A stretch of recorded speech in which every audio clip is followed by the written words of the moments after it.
Hello friends, ಮಂಗಳವಾರದಲ್ಲಿ ಏನಾಗುತ್ತೆ ಅಂತ ಹೇಳಿ ಒಂದು ವಿಡಿಯೋ ನೋಡೋಣ. ಅದಕ್ಕೂ ಮುಂಚೆ ವಿಡಿಯೋ ಇಷ್ಟ ಆಯಿತು ಅಂದರೆ ಸಬ್ಸ್ಕ್ರೈಬ್ ಮಾಡ್ಕೊಳ್ಳಿ. ಹಾಗೆ ವಿಡಿಯೋಗೊಂದು ತಪ್ಪದೇ ಲೈಕ್ ಕೊಡಿ. ಮೊದಲಿಗೆ ಶ್ರುತಿ ಮನೆಗೆ ಬಂದಿರೋದಿಲ್ಲ ಅಂತ ಹೇಳಿ ಶಾಂತಿ ತುಂಬಾ ಬೇಜಾರು ಮಾಡ್ಕೊಂಡಿರ್ತಾಳೆ. ಅದರಲ್ಲಿ ರೋಹಿಣಿ ಅಪ್ಪ ಕೂಡ ಬರ್ತಾ ಇಲ್ಲ ಅಂತ ಹೇಳಿ ಗೊತ್ತಾಗಿ ತುಂಬಾ ಕೋಪ ಮಾಡ್ಕೊಂಡು ನಿಂತಿರ್ತಾಳೆ.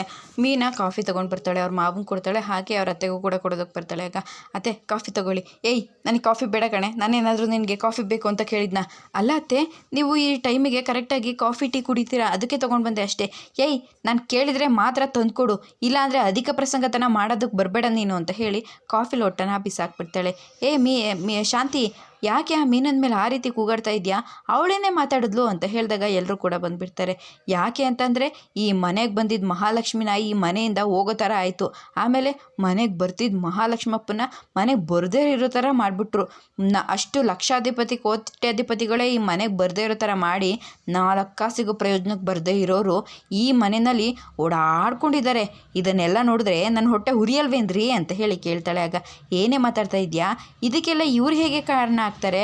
ಹೌದಪ್ಪ, ಇದಕ್ಕೆಲ್ಲ ಕಾರಣ ಸೂರ್ಯನೇ ಅಂತ ಹೇಳಿ ಮನೋಜ್ ಕೂಡ ಹೇಳ್ತಾನೆ. ಏಯ್ ಏನೋ ಮಾತಾಡ್ತಾ ಇದೆಯಾ ಪೆಂಗ್ ನನ್ನ ಮಗನೇ ಅಂತ ಹೇಳಿದಾಗ, ಹೌದು ಸೂರ್ಯ, ನಿನ್ನಿಂದನೇ ಇಷ್ಟೆಲ್ಲ ಆಗ್ತಾ ಇರೋದು. ನೀನು ಅವ್ರ ಅಪ್ಪನ ಮೇಲೆ ಕೈ ಮಾಡಿದ್ದಕ್ಕೆ ಶ್ರುತಿ ಮತ್ತೆ ಅವರು ಬರದೇ ಇರೋ ಥರ ಆಯಿತು. ರೋಹಿಣಿ ಅಪ್ಪಂಗೆ ನಾನೇನು ಫ್ಲೈಟಿಂದ ಈಚೆ ಕಡೆಗೆ ನೂಕಿದ್ನ ಅಥವಾ ಚಿನ್ನದ ಕಟ್ಟಿದೆ ಅಂತ ಹೇಳಿ ನಾನೇನಾದರೂ ಪೊಲೀಸಿಗೆ ಫೋನ್ ಮಾಡಿ ಹೇಳಿದ್ನಾ ಅಂತ ಹೇಳಿದಾಗ, ಅಯ್ಯೋ ಮನೋಜ್, ನೀವು ಸ್ವಲ್ಪ ಬಾಯಿ ಮುಚ್ಕೊಂಡಿರ್ತೀರಾ ಅಂತ ಹೇಳಿ ರೋಹಿಣಿ ಸುಮ್ಮನೆ ಇರಿಸ್ತಾಳೆ.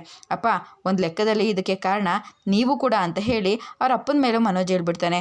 ಪೆಂಗಿ ನನ್ನ ಮಗನೇ, ಸುಮ್ಮನೆ ನಿಂತ್ಕೊಂಡ್ರೆ ಸರಿ, ಸುಮ್ಮನೆ ಅಪ್ಪನ ಬಗ್ಗೆ ಹಾಗೆಲ್ಲ ಮಾತಾಡಬೇಡ. ಯಾಕೋ ಮಾತಾಡಬಾರ್ದು? ಅಮ್ಮ ಹೇಳಿದ್ರು ತಾನೆ ನೀನು ಆ ಫಂಕ್ಷನಿಗೆ ಬರೋದು ಬೇಡ ಅಂತ ಹೇಳಿಬಿಟ್ಟು. ಸರಿ ಆಯಿತು ಅಂತ ಹೇಳಿ ಫಂಕ್ಷನಿಗೆ ಬರದೇ ಇದ್ದಿದ್ರೆ ಇದೆಲ್ಲ ಆಗ್ತಾನೆ ಇರಲಿಲ್ಲ. ಇವತ್ತು ರವಿಶ್ರುತಿ ಇಬ್ಬರು ಕೂಡ ಮನೆಯಲ್ಲಿ ಇರ್ತಿದ್ರು. ಅಪ್ಪ ಹಠ ಮಾಡಿ ನಿಮ್ಮನ್ನು ಕರ್ಕೊಂಡು ಬಂದಿದ್ದಕ್ಕೆ ಇವತ್ತು ಅವರಿಬ್ಬರು ಮನೆ ಬಿಟ್ಟು ಹೋಗಿರೋದು. ಇದಕ್ಕೆಲ್ಲ ಕಾರಣ ನೀನು ಮತ್ತು ಅಪ್ಪ ಮಾತ್ರ ಕಣೋ ಅಂತ ಹೇಳಿದಾಗ ಎಲ್ರಿಗೂ ಕೂಡ ಬೇಜಾರಾಗ್ತಾ ಇರುತ್ತೆ. ಮೀನಾ ಅಳ್ತಾ ನಿಂತಿರ್ತಾಳೆ. ಇದಿಷ್ಟು ಮಂಗಳವಾರದ ವಿಡಿಯೋ ಇಷ್ಟ ಆಯಿತು ಅಂದರೆ ಸಬ್ಸ್ಕ್ರೈಬ್ ಮಾಡ್ಕೊಳ್ಳಿ. ಹಾಗೆ ವಿಡಿಯೋಗೊಂದು ತಪ್ಪದೇ ಲೈಕ್ ಕೊಡಿ ಫ್ರೆಂಡ್ಸ್.